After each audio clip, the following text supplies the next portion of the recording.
la gente tiende a decir que a Madrid te trae o un corazón roto o una historia de amor.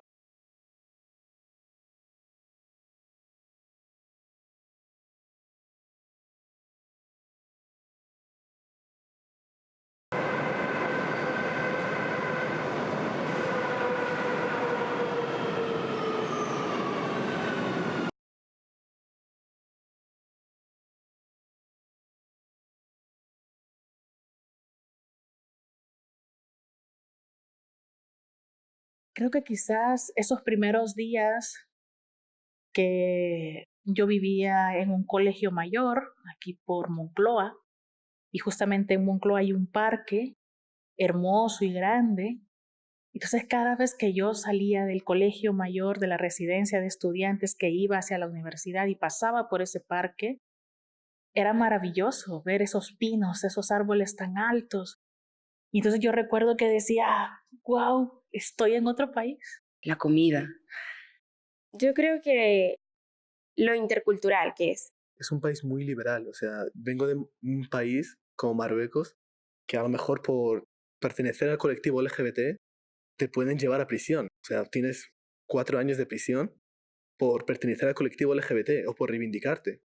Y pasar de ese cambio a España y que aquí mucha gente, muchas parejas son abiertas y van con su pareja de la mano, aunque estoy sufriendo un poquito de discriminación, pero es diferente el cambio, o sea, ya está hasta permitido el matrimonio y todo. En parte eso me gusta mucho y más verlo y ver que es como un país más abierto. Eso me parece increíble. Es precisamente la gente. Yo he aprendido a tener una nueva familia aquí, otras nuevas amistades que son tu familia, se vuelven tu familia y que en los momentos más difíciles ahí están también para ti.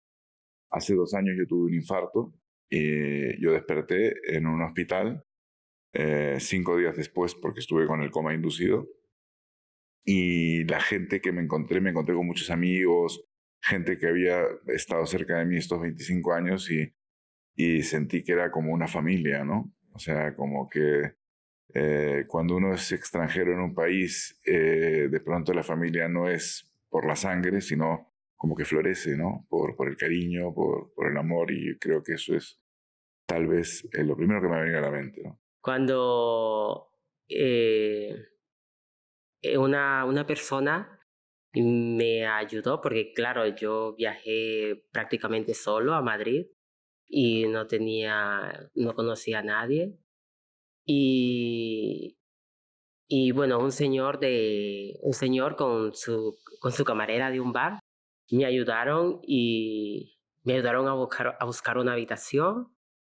Llegué ahí al bar diciendo que sí podían ayudarme porque, o sea, no tenía ni teléfono móvil cuando llegué. Y ellos me ayudaron admiro mucho de ellos porque fueron las primeras personas que en algo muy mínimo me dieron esa ayuda que yo necesitaba en ese momento porque me sentía perdido totalmente porque en una ciudad totalmente desconocida y todo nuevo para mí.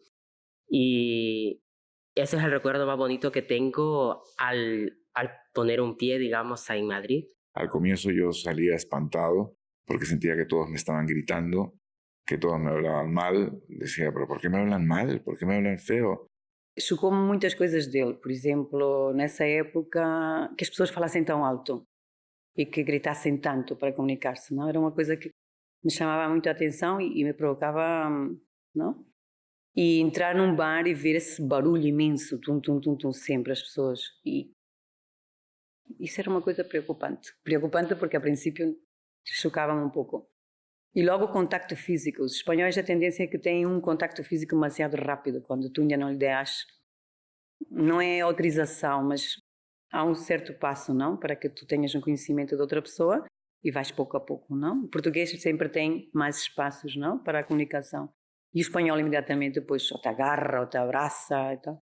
E a princípio isso chocava-me, porque digo, esta pessoa não me conhece, o que está a fazer, não? Y es que son así, pero luego son súper buenas personas. Donan sangre todos, apoyan cuando hay terremotos en otros países, o sea, tal vez sean muy bruscos y muy ásperos, pero luego por dentro son gente fantástica, ¿no?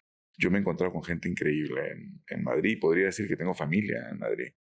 Mis vecinos de abajo, Patricia y Yolanda, son, vamos, parientes míos. Bueno, Patricio fue el que me dio los primeros servicios cuando me pasó lo del infarto. Él subió a darme un masaje cardíaco. O sea, yo me morí en Madrid y he vuelto a nacer en Madrid.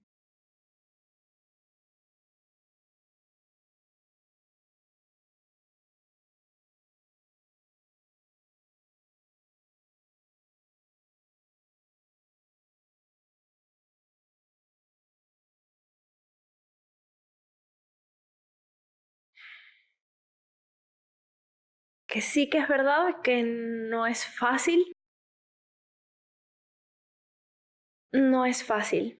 Pues que la migración no es nada fácil, que tomar esa decisión se requiere de mucha valentía y de mucha conciencia, sobre todo de lo que toca que sacrificar por un sueño, y que ese sueño que se persiga tiene que ser de tal valor que valga la pena. No vale la pena de vender la vida, de sacrificar para venir en Europa. Que no importe de dónde vengas, que puedas encontrar lo mismo en Madrid, pero me da un poquito de miedo que eso esté cambiando. Yo cuando llegué había una banderola muy grande de Refugees Welcome y dije, qué guay, estoy llegando a ¿sabes? A un país como que está abierto y que está bien, y veo cómo eso va cambiando y me preocupa. Una persona que sale en África para coger la patera, para venir aquí, o coger la frontera de Melilla, si se va su familia, se despide llorando. Tristeza. Tus hermanos, tus hermanas, tu padre. Porque no sabes si vas a volver. No lo saben. Solamente saben que tú te vas. Pero ¿cuándo vuelve? No lo saben. ¿Y qué vas a sufrir? ¿Y qué problema vas a encontrar en el camino? Pero yo para mí digo a mis hermanos, a todos los africanos, que no se arriesga tanto para este camino, de verdad. Porque hay mucho peligro. Que emigrar es muy duro. Que dejar todo lo que amas atrás y empezar desde cero es muy difícil. Pero creo que es más difícil quedarse viviendo una situación que es inaguantable o que sientes que no puedes sobrellevar. Yo creo que para migrar hay que planificarse. Hay que pensar muy bien a dónde quieres ir, dónde te miras en un futuro. Y creo que hay que ser muy valientes. Creo que afrontar la soledad es muy difícil. La soledad es muy, muy, muy difícil de llevar. Empezar de cero y estando solo es muy duro. Y hay que ser muy fuertes para esto. Creo que emigrar no es para todo el mundo. Mucha gente se viene buscando una salida muy rápida. Y cuando llegan al país europeo o donde decidan irse, se dan cuenta que no era lo que tenían en su mente, ¿no? Pero sobre todo porque el desarraigo te produce tal sentimiento de vacío que no te encuentras ni aquí y no te volverás a encontrar nunca más allí. Porque hay una parte de ti en el camino que se pierde. Incluso llegas a dudar de quién eres tú, o de tus raíces, o te sientes culpable de, si te gusta algo de este lado del mundo, te sientes culpable porque sientes que ya no eres del país de donde vienes. Por eso creo que hay que estar muy centrado en lo que se quiere y el objetivo por el cual saliste alguna vez de tu país. Yo creo que mi consejo es que cuando estés en estos momentos de sensación de desarraigo, de soledad, recordar por qué viniste, cuál fue tu objetivo principal. Que sigan luchando por sus sueños y que sigan con el objetivo por el cual vinieron. Y no quitarnos de la mente eso que tenemos, porque eso es lo que nos va a ayudar a mantenernos siempre en pie. Y lo puedes describir en una sola palabra, y es algo que te ayuda mucho, como en estos momentos me ha hecho a mí. Que salgan, que no se queden encerradas, como yo, cuando yo terminaba de trabajar de interna, los fines de semana libraba y me iba al piso donde compartía habitación y no salía. Pues le pido a esas mujeres migrantes como yo que aprovechen su día libre y que salgan a la calle para que vean otras gente, para que vean la ciudad, por ejemplo. Que por muy difícil, es verdad, suena trillado, suena así el mismo lema de siempre, pero que por muy complicado que se pueda ver, en algún rincón, en algún sitio, siempre se puede conseguir apoyo, compañía, refugio.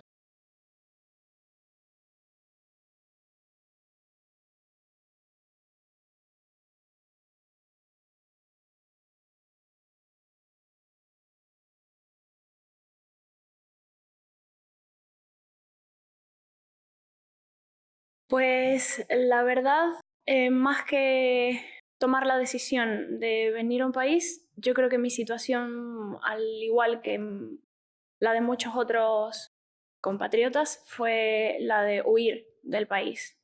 Fue una necesidad en la que nos dimos cuenta mi familia y yo de que o salíamos del país o no sabíamos qué iba a pasar al día siguiente. O sea, estábamos ya en una situación en la que salías de casa y no sabías si ibas a volver.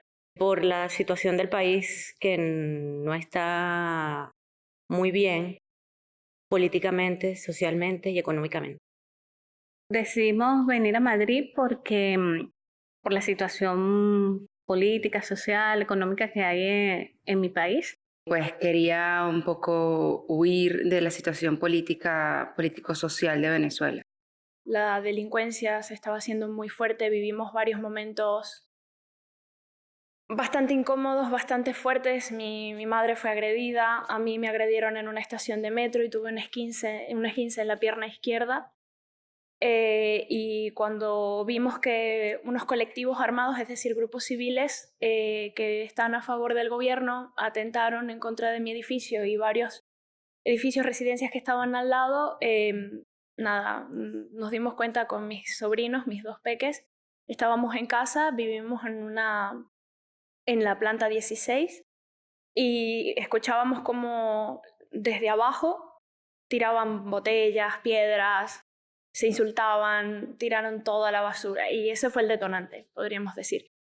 Después de allí, con los dos niños llorando sin saber cómo calmarlos, nos encerramos en una habitación y tratando de calmarlos a ellos, mi hermana y yo nos vimos la cara y nos dimos cuenta de no podemos vivir así, ellos no pueden vivir así. Ya era pánico salir a la calle. Entonces comenzamos a eso, a ver cuáles posibilidades tenemos, a dónde podemos ir, considerando también el idioma, las posibilidades que tenía ella, las posibilidades que tenía yo, y estábamos entre Argentina, pero también estábamos muy influenciados porque en Argentina estaba Cristina Kirchner y entonces teníamos como cierta paranoia con todos los gobiernos que estaban a favor del Mercosur y a favor del gobierno de mi país. Y teníamos como cierto miedo, ¿no? Es una cuestión de que ya estás paranoico a todo. Y no sé cómo, a mi hermana le salió, ella metió papeles en una universidad y me dijo, pues me aprobaron, nos vamos, ya. Ni siquiera tuve opción de pensar Madrid. Y ahí mismo me metí en internet, comencé a buscar escuelas acá, a buscar yo también algo que hacer apenas llegara, no quería llegar sin hacer nada. Y me bajé del avión y una semana después ya estaba empezando en la escuela de teatro en la que me formé y afortunadamente ya estoy graduada, en la que egresé. Así que no fue por elección, fue, no sé, el destino, el azar nos trajo y desde entonces estoy aquí. La verdad que yo era muy joven, ¿no? No me acuerdo bien, no sé, no. Pero solamente tengo con el cambio de Sáhara, cuando hubo el problema, la Marcha Verde, me acuerdo de todo eso. Y yo creo que mi familia, mis padres dieron como un poco de miedo, ¿no? Para protegernos, ¿no? Pues decidí venir a Madrid. Bueno, yo no decidí venir a Madrid. Bueno, no fue una decisión mía, fue una decisión de mis padres. Mis padres, bueno, mi familia en general, teníamos una situación económica bastante complicada en Venezuela y mi papá decidió emigrar, con lo cual su destino fue España, Madrid. Y mi abuelo materno hipotecó la casa para darle el dinero a mi madre, para que mi madre viajara a España a buscar un futuro mejor, a trabajar. Y mi madre vino aquí a trabajar. Y mi madre después de 2 años fue a República Dominicana y me trajo a mí para acá. O sea, y me preguntó que si yo quería venir, yo dije que sí, y vine yo para acá para estudiar. Y no seguí estudiando. Dejé allí en mi país la primaria, terminé la primaria, y aquí no seguí estudiando porque cuando llegué aquí, era en enero más o menos, estaba ya la clase cerrada. Tenía que esperar hasta septiembre para poder acceder al instituto. Y empecé a trabajar como mi madre en una casa de familia, cuidando niños, para poder ayudar a mi madre a pagar la hipoteca de la casa de mis abuelos. Algunos querían ir a la Marcha Verde, mi padre no, incluso como no lo escondía, ¿no? Que sí, porque hasta niños lo llevaban para... Entonces nosotros, me acuerdo que nos embarcamos en un ferry y para nosotros era como de vacaciones, eso es lo que nos dijeron, que éramos de vacaciones. Sí. Porque me enamoré de Gonzalo y él vivía aquí. Él es peruano, entonces nos conocimos en Lima. Yo trabajo en publicidad y siempre he ido a sitios donde tenía un reto más interesante de hacer algo que me guste más. Entonces, en la época en la que yo me fui de Perú, Chile era un mercado más interesante para hacer publicidad, y luego cuando me fui de Chile, Argentina era un mercado más interesante, y cuando vine a España, España era un mercado más interesante que Argentina. Muchos argentinos venían a trabajar aquí. Y llegué a Madrid pensando en que me quedaría un tiempo y luego iría a Londres o a Ámsterdam, pero llevo 20 años, me quedé aquí. Bueno, estaba de paso, vine por 10 días y me fui quedando. Y aquí estamos. Vine con mi pareja. Ella llegó primero. Luego ella tiene 1 año más que yo aquí. Luego me vine yo y bueno, vivimos juntas y tal. Ahora estamos en una separación, pero bueno, vine con ella, básicamente. La gente tiende a decir que a Madrid te trae o un corazón roto o una historia de amor. Yo estaba manteniendo una relación hacía 6 años y medio con una persona, y esta persona viene a estudiar a Madrid el año pasado. Y básicamente era seguir el proyecto familiar. Nosotros ya convivíamos, bueno, estábamos hace muchísimo tiempo, como ya te dije. Y yo lo que estaba haciendo en Buenos Aires, que era básicamente dedicarme a ser coreógrafo, siento que había como llegado a un techo, a un tope, y que lo que podía hacer allá, lo podía hacer acá. Y entonces fue esa la motivación fundamental. Pero al cabo de 2 meses aquí nos terminamos separando. Pero yo aún así decidí quedarme aquí. Madrid, tengo la sensación de que me sienta muy bien, me hace muy bien.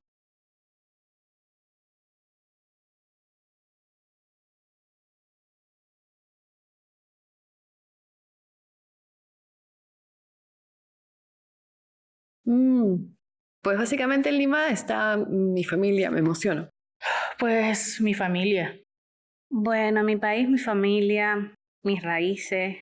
Es mi familia. Pues mi mejor memoria es que yo me he creado con mis abuelos, y todos los ejemplos que ellos me han dado son unos recuerdos muy grandes, porque cuando ellos se enteraron que mi mamá me iba a sacar de allí, del país, de República Dominicana, se pusieron nerviosos porque yo era prácticamente como un hijo para ellos. Entonces fue algo muy, muy grande para mí al separarme de ellos. Pois a minha memória de Angola é de ter sido uma criança muito feliz, muito livre. Meus pais deram uma educação com uma total liberdade, mas ao mesmo tempo com muito respeito y mucha responsabilidad. Los momentos que pasaba con mi familia, sí, sin duda alguna. tiene que ser algún momento en el cual he tenido la oportunidad de tener reunida a mi familia y a mis amigos en un mismo espacio, disfrutando. La Navidad es una excusa para que tú te reúnas con tu familia. Pero no la Navidad reciente, sino cuando era más niño. Porque como que toda mi familia se reunía para estar juntas en este tiempo de Navidad.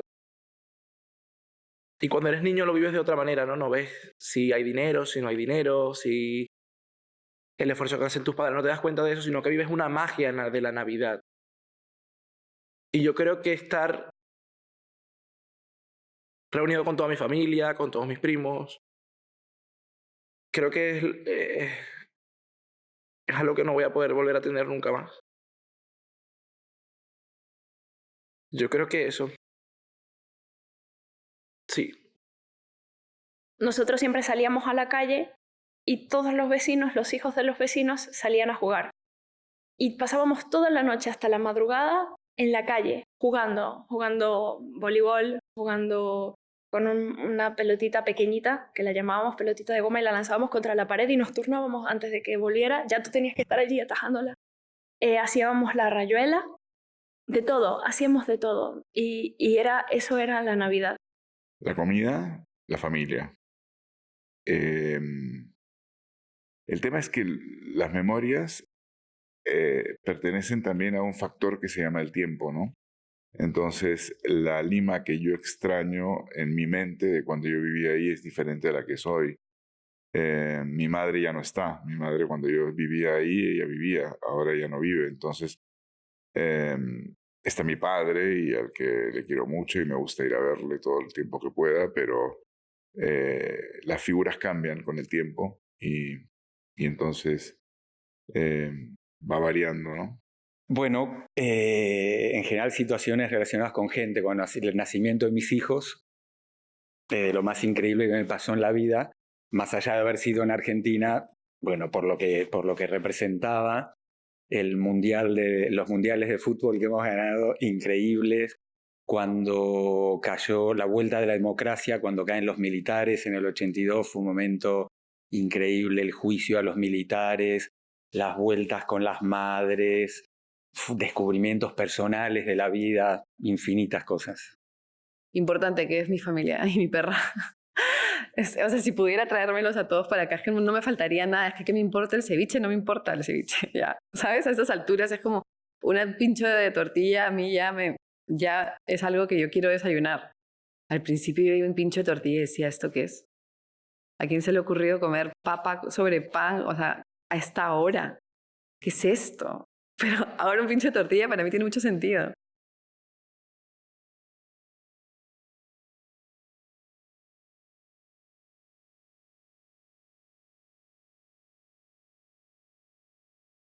La verdad que yo nunca he sentido ningún tipo de discriminación.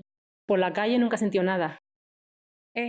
No, yo no la he vivido directamente, pero sí sé qué sucede porque, sobre todo en los espacios, yo también, por las herramientas que traigo de mi país, por mi formación, que es en derechos humanos, también sé a lo que me enfrento.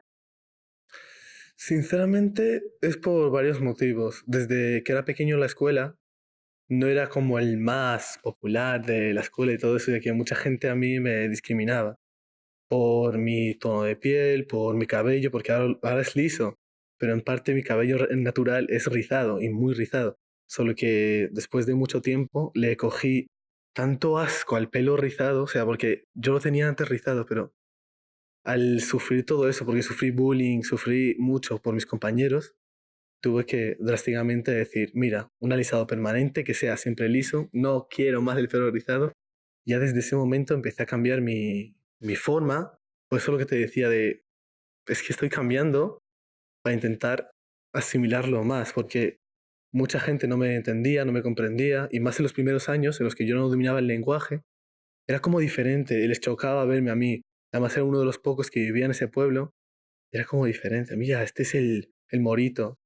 Y ya de ahí a la actualidad en las redes sociales encuentras muchísimos comentarios de, ay no, moros fuera de aquí, más con el auge que está teniendo ahora muchos partidos y lo que se está viviendo actualmente en España es parte muy triste y yo creo que sí se nota, aunque yo no tanto porque hay muchas personas que, por ejemplo, las mujeres musulmanas, algunas llevan el pañuelo y con ellas, por ejemplo, con mi madre, yo cuando salgo con ella o con mis hermanas, porque nosotros tengo 4 hermanas, se nota mucho el cambio y cómo nos mira la gente a veces. Es como, no todos, sinceramente hay muchísima gente que me encanta hablar con ellos y compartir con ellos experiencias y todo eso y hablar con ellos, pero hay mucha gente que prefiere ni acercarse a ti, si es necesario que no se acerque a ti, por de dónde eres. Sim, porque ouves muitas vezes o tipo, tu és estrangeira, não és? Mas essa forma de dizê-lo é uma forma, não chega a ser depreciativa, mas chega a sentir-te, a fazer-te sentir como que tú és diferente. Físicamente, bueno, pues puede ser de cualquier país, ¿no? Pero cuando entregas una documentación y por un nombre y ya la gente, claro, dice, "¿Pero ¿eres tú?" Digo, perdona, sí, soy yo. Pues bueno, comienzas a percibir discriminación desde el momento en que alguien en la calle te grita, Sudaca, regrésate a tu país. No hacen una diferenciación porque yo no soy sudamericana y a las sudamericanas es que le llaman sudacas. O sea, yo soy en todo caso centraca del Centroamérica. Pero cuando comienzan a escuchar esas frases de si no te gusta esto, regrésate a tu país, o qué estás haciendo aquí, nos estás robando los trabajos, o que te comienzan a ver incluso con cierta desconfianza. Eso como que es lo que percibes en la calle, ¿no? Y sobre todo también porque yo sufría una discriminación de estigmatización, porque en cuanto me veían en la calle y si alguien me preguntaba, la primera pregunta es de dónde era, y luego la segunda era, ¿tú trabajas de interna como empleada de hogar o de externas por horas? Entonces yo contestaba, yo estoy estudiando un máster en género, yo estoy en la universidad. Entonces daban por hecho que por ser morena, pelo rizado, bajita, que por tener esta apariencia física, yo ya era una empleada de hogar. Y cuando realmente no lo soy, no lo era en ese momento. Pero sí, he de decir que mientras he trabajado dentro del empleo del hogar, he sufrido mucha más discriminación que ahora que ya no estoy en el empleo del hogar, porque para empezar, el que seas una empleada de hogar te coloca en una situación como de inferioridad con el resto de gente, aunque sea un trabajo tan importante como cualquier otro, pero la gente te ve de menos. Y, por ejemplo, recuerdo que la jefa que yo tenía, ella nunca me saludó de beso, sino que me extendía la mano y en este estilo, o sea, ni siquiera a sujetarme la mano, sino que así, como que contra más lejos porque me vas a pegar la lepra. O sea, o sea, esa es la situación que una percibe, ¿no? Porque ella solamente, hola, mucho gusto, te dice, y te extiende así la mano. Cuando en realidad eres una persona como ella, ¿no? Y es más, yo tenía mayores estudios universitarios que ella, pero no tenía el dinero que ella tenía, ¿no? Entonces ahí nos atraviesa una situación de clase también, aparte del el racismo por ser extranjeras. Y eso, pues, al principio te hace un poco difícil la vida. Sí, he tenido momentos de discriminación por ser latina, por mis rasgos, por mi color de piel, sí. Ahora pues ya estoy trabajando como dinamizadora de participación ciudadana para el Ayuntamiento de Madrid y es completamente diferente el trato ahí porque ya se me ve un poco como más igual, o sea, ya no soy la chacha, sino que soy otra profesional más y dentro de ese trabajo yo no he percibido que me vean de menos o una acogida diferente. Pero mientras yo digo soy empleada de hogar migrante, pues es como que dice, ha venido lo peor, ¿no? Yo creo que la gente por ignorancia, ¿no? Porque no.